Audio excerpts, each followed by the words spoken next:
ಈದ್ಗಾ ಮೈದಾನದಲ್ಲಿ ಈ ವರ್ಷವೂ 3 ದಿನ ಗಣೇಶ ಹಬ್ಬ ಆಚರಣೆ. ಹುಬ್ಬಳ್ಳಿ ನಗರದ ಕಿತ್ತೂರು ಚೆನ್ನಮ್ಮ ವೃತ್ತದ ಬಳಿಯ ಈದ್ಗಾ ಮೈದಾನದಲ್ಲಿ 3 ದಿನಗಳ ಕಾಲ ಸಾರ್ವಜನಿಕವಾಗಿ ಗಣೇಶೋತ್ಸವ ಆಚರಣೆಗೆ ರಾಣಿ ಚೆನ್ನಮ್ಮ ಮೈದಾನ ಗಜಾನನ ಉತ್ಸವ ಮಹಾಮಂಡಳಕ್ಕೆ ಹುಬ್ಬಳ್ಳಿ ಧಾರವಾಡ ಮಹಾನಗರ ಪಾಲಿಕೆ ಅನುಮತಿ ನೀಡಿದೆ.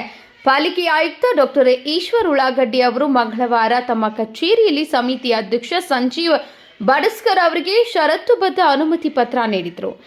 ಸೆಪ್ಟೆಂಬರ್ 7, 8 ಹಾಗೂ 9ರಂದು ಗಣೇಶೋತ್ಸವ ಆಚರಣೆ ನಡೆಯಲಿದೆ.